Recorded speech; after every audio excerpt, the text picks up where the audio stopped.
presented by Khushbu Music।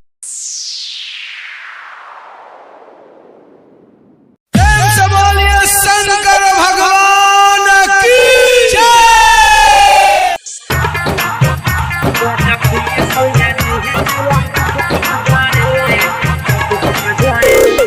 DJ Amit Tiwari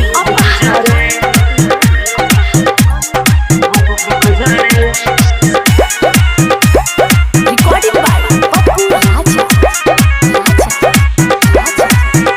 गाजा पिए सैया जी चिलम भुक भुक जरे भुक भुक जरे। गाजा पिए सैया जी चिलम भुक भुक जरे भुक भुक जरे।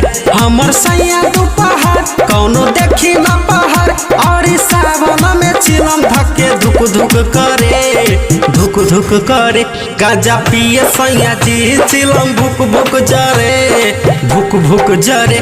गाजा पिए सैया जी चिलम भुक भुक जरे भुक भुक जरे। डीजे अमित तिवारी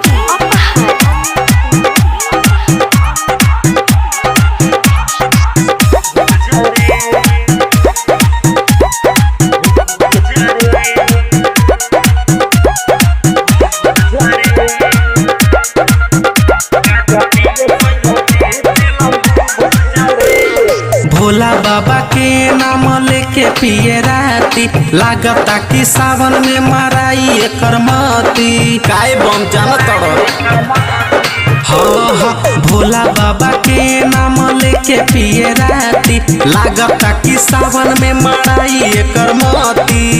नहीं रहे काला कम रहे बाबा के इनाम केहू कहे कुछ करा के चुप चुप करे चुप चुप करे।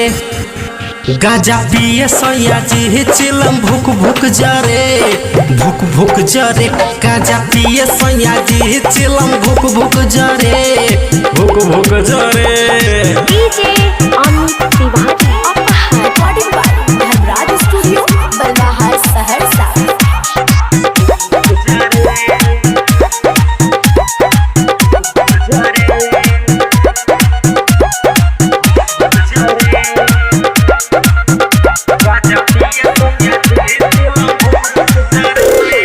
अपने तो पिए राखे चारों ओर साथ में मनीष भोजपुरिया लावेला गाजा हाथ में।